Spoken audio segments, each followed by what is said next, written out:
Hola, buenas. Mi nombre es Sebastián Miranda Brenes, docente de gestión ambiental de la Unidad Regional Huetar Caribe de Lina. En videos anteriores hablamos sobre la gestión integral de residuos, específicamente de su concepto y su clasificación.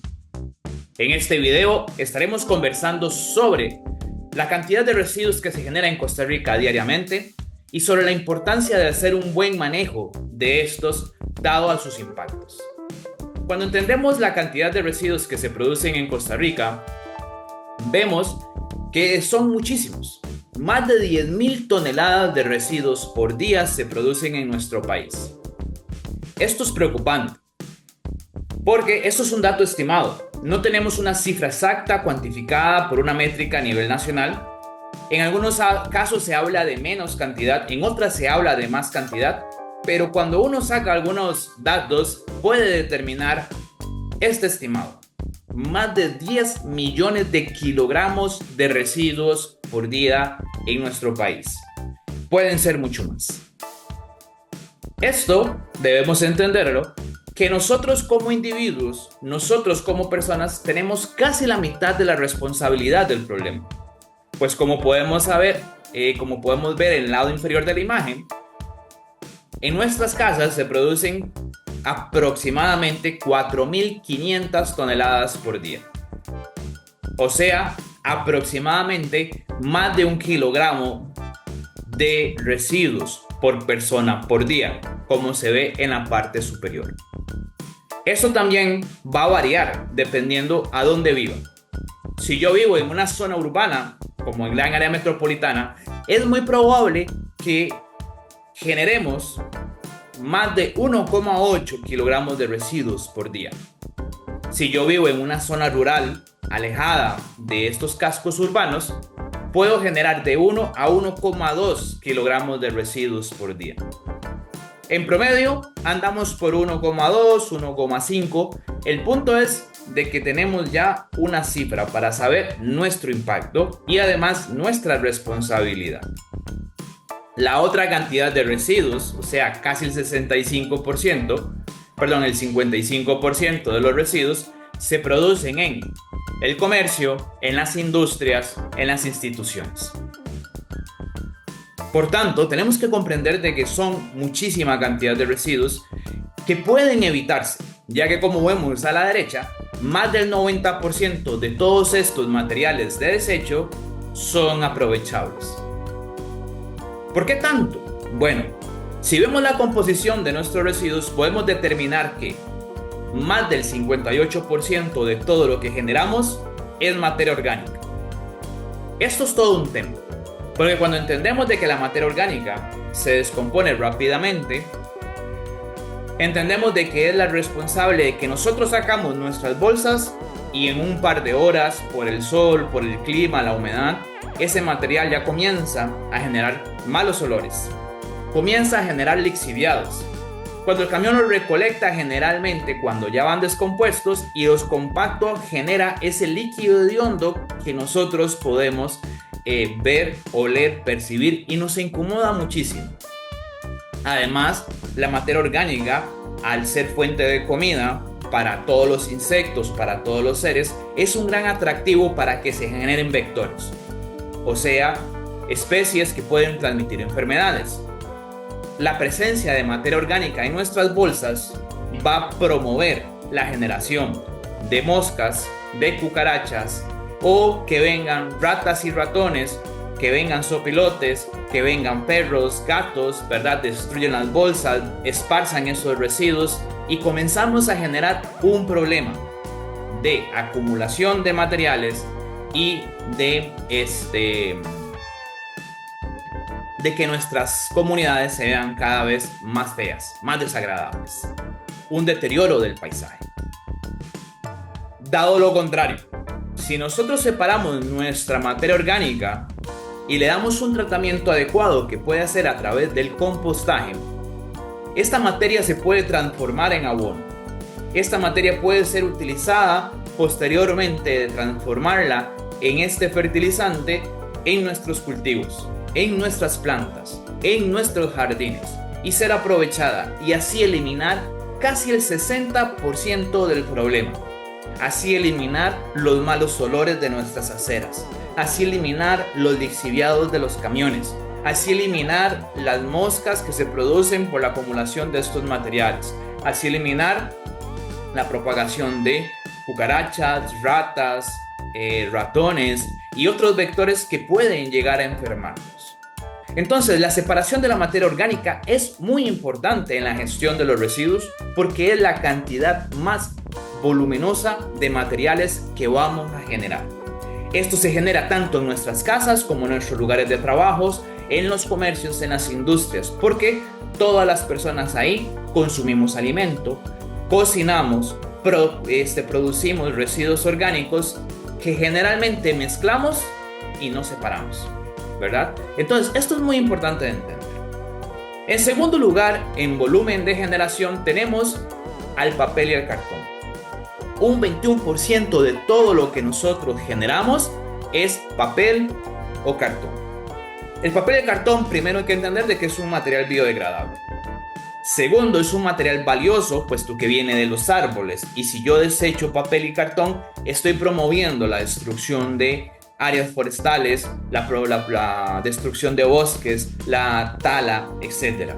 En cambio, si yo recupero ese papel y el cartón, estoy fomentando el reciclaje, fomentando la producción de papel reciclado, de cajas recicladas, de cartón reciclado, y por tanto estoy mejorando las condiciones de los bosques, de las áreas forestales, del agua y un montón de servicios ambientales que me ofrece, ¿verdad? Evitar cortar árboles.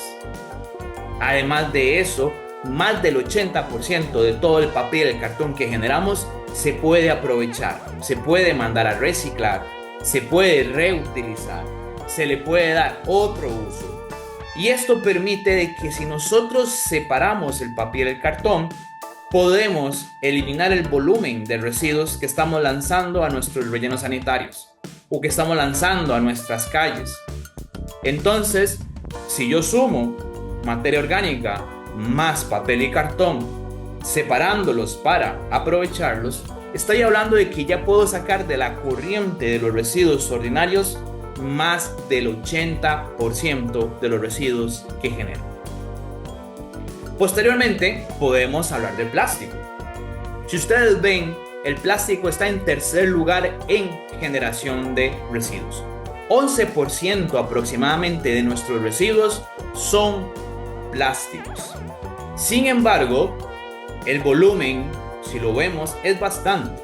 Porque estamos hablando de que más de 1.100 toneladas por día, o sea, más de 1 millón de kilogramos por día, se producen de desechos plásticos. Y los plásticos tienen el gran problema de que no se descomponen rápidamente. Pueden tardar milenios en descomponerse.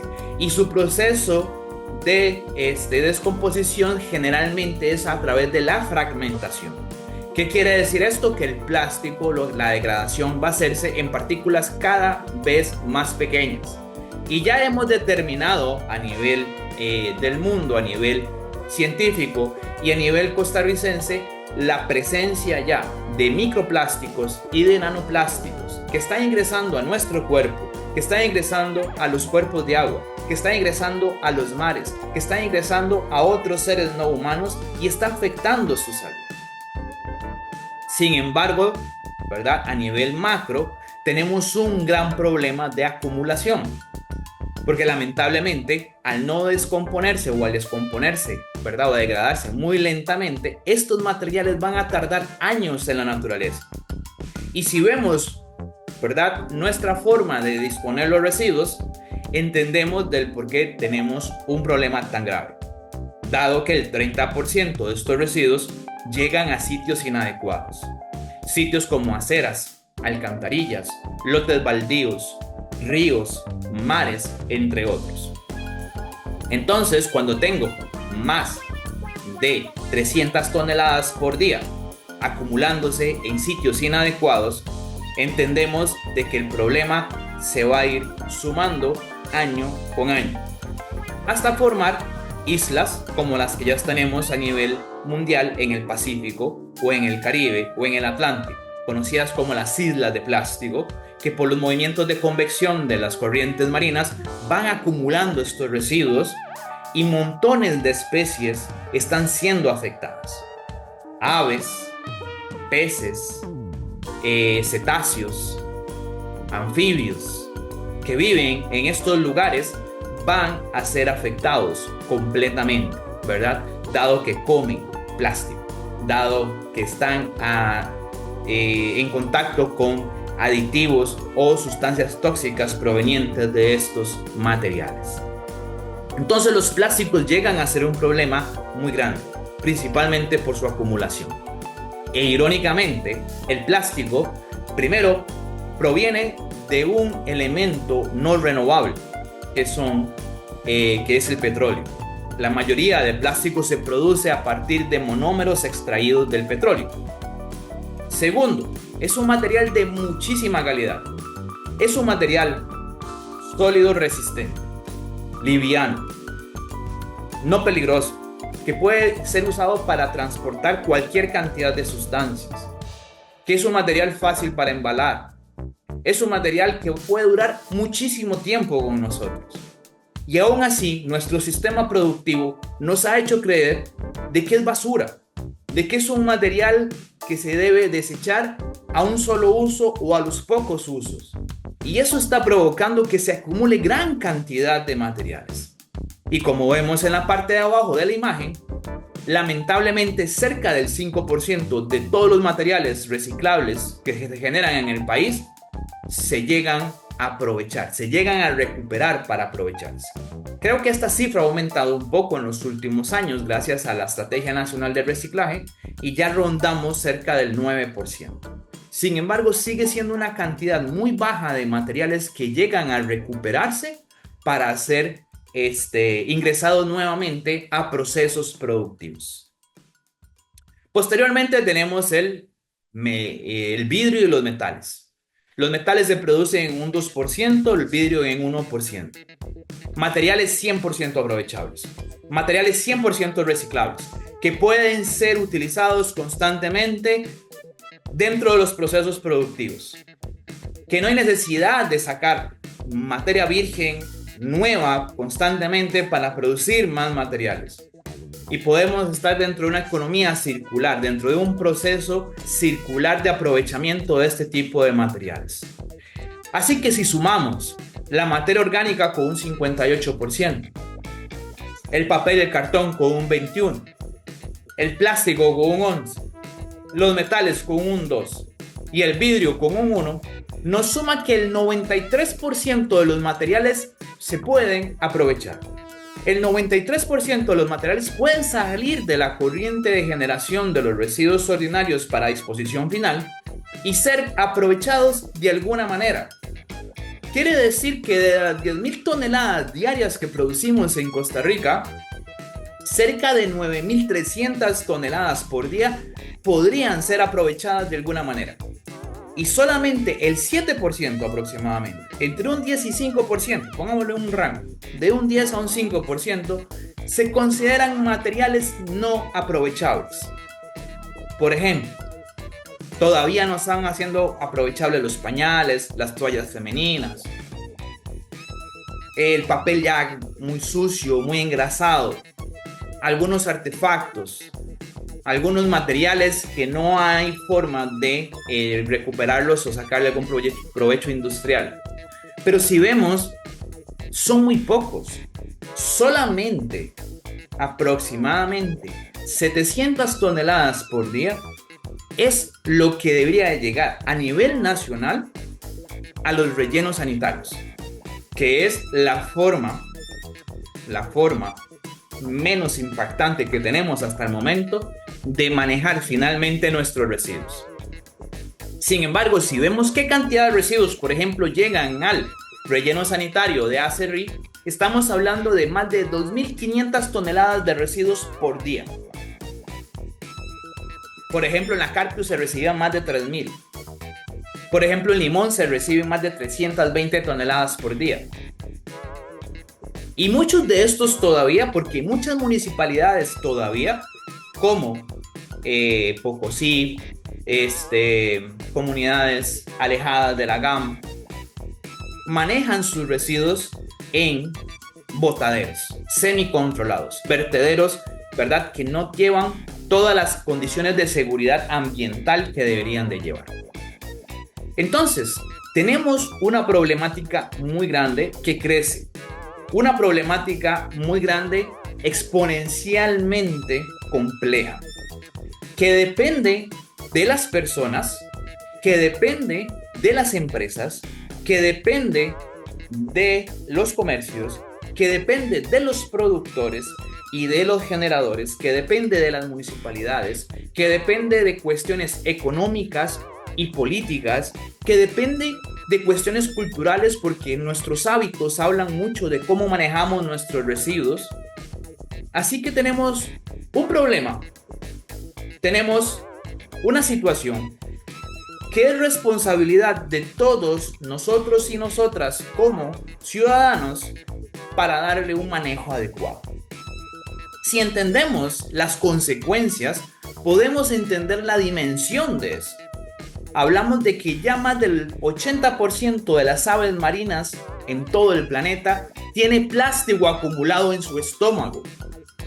Que gran cantidad de especies en el mar y en los ríos se enredan con residuos, como cuerdas, como hilos de pescar, como las horquillas de las botellas, como tapas, como residuos rotos, que les impide comer, que les impide tener una calidad de vida sana, que les impide desarrollar su existencia como deberían de tener derecho, porque nuestra forma de gestionar los residuos está contaminando estos ecosistemas. Además de eso, es una forma de enfermarnos nosotros mismos, dado que el mayor impacto del mal manejo de los residuos se traduce en problemas de salud. Imagínense ustedes que tienen un problema de dengue en el barrio y ustedes se esmeran por quitar los criaderos de sus patios, quitan las macetas, las llantas, limpian las canoas, etcétera, etcétera. Sin embargo, tienen un botadero al frente de su casa o tienen un contenedor donde la gente va echando todos sus residuos ahí, llueve, y aunque ustedes tengan su patio limpio, es probable que al frente o cerca de su casa se esté reproduciendo un mosquito. ¿Por qué? Porque se hace un mal manejo de estos. Este año fue uno de los años con mayor cantidad de dengue en el país. Y esto está asociadamente al mal manejo de los residuos, principalmente aquellos que no se degradan fácilmente, como los plásticos, y pueden acumular agua. Y ahí es donde puede reproducirse zancudo. Hablamos de enfermedades gastrointestinales, hablamos de enfermedades respiratorias, hablamos de problemas de la piel, una gran cantidad de enfermedades que resultan con costos económicos muy altos para nuestra seguridad social. Porque los residuos también tienen consecuencias económicas y sociales. ¿Por qué? Cuando yo tengo un lugar muy contaminado, el Estado tiene que invertir en remediación de ese lugar. ¿Y qué pasa? Esa inversión va a ser muy alta, muy costosa. La Caja del Seguro Social tiene que atender a todas las personas que lleguen a enfermarse de dengue, chikungunya, zika, malaria, enfermedades gastrointestinales, enfermedades respiratorias asociadas a los problemas de residuos. O sea, un costo millonario, multimillonario, para atender problemas de salud que pueden reducirse o evitarse con un buen manejo de los residuos. Los costos de recolección y tratamiento son muy altos. Las municipalidades gastan aproximadamente entre el 20 al 25% de su presupuesto en recolección y disposición final. Es carísimo. Y si nosotros hacemos una buena segregación de los residuos y la municipalidad nos da la recolección de residuos por separado, se puede, en vez de generar un gasto, se puede generar cierta cantidad de ganancia. Se puede generar empleo. se mantiene el lugar más limpio, se mejora la salud de la comunidad. O sea, es un asunto de ganar, ganar. Un lugar sucio, un lugar donde el paisaje está deteriorado, un lugar contaminado, va a ser un lugar menos visitado. Y en un país como Costa Rica, que depende muchísimo del turismo, tener un problema tan grande de residuos sólidos es inconcebible. Porque va a estar reflejado en la pérdida de turismo, porque los lugares se contaminan, huelen mal. Imagínense ustedes un turista que llega a ver la naturaleza y que tome una foto, qué sé yo, de una garza, y que al fondo de la foto aparezca la garza y al fondo de la foto 2 bolsas de residuos. O la garza parada en una lata o en una botella. O pensemos en el río Tárcoles, donde es muy visitado, ¿verdad? Que por la carretera que va hacia Jacó, y la gente se para frente ahí a ver los lagartos, y lo que ve son lagartos enfermos, porque están rodeados de llantas, de botellas, de trapos. Y tenemos una de las playas más contaminadas del país, que es la playa Tarcolitos, que si ustedes tienen la oportunidad de visitarlos, van a conocer la cantidad de residuos que hay en esa playa. Obviamente que en un país contaminado va a ser un país menos atractivo para la inversión. Y esto conlleva a problemas de empobrecimiento de poblaciones. Las plusvalías de lugares contaminados bajan. Las personas que viven cerca de lugares contaminados se empobrecen. Y esto lo que va a provocar es desigualdad, aumento de la inseguridad, aumento de la violencia. Entonces la problemática de los residuos no solamente es ambiental. La problemática de los residuos tiene que ver con una cuestión ética, de cómo yo me comprometo a manejar mis residuos, de cómo asumo la responsabilidad para manejar mis residuos, una responsabilidad política, personal, de las instituciones, del Estado, una responsabilidad o una eje económico, porque tenemos que hacer inversión y tenemos que mejorar la situación económica del país, ¿verdad? Tenemos que reducir la cantidad de enfermedades, tenemos que reducir la cantidad de gastos médicos, tenemos que eliminar o reducir los gastos por tratamiento y disposición final. Y tiene un corte social, que es muy importante. Entonces, esto es un problema que debería de importarnos a todos y todas, y es un problema que debemos prestarle especial atención. En un próximo video nos vemos más adelante. Y preguntémonos, ¿por dónde inicia el cambio? Preguntémonos cuál es nuestra responsabilidad. Saludos. Escanee este código QR para visitar nuestro canal de YouTube y así visualizar más de nuestros contenidos.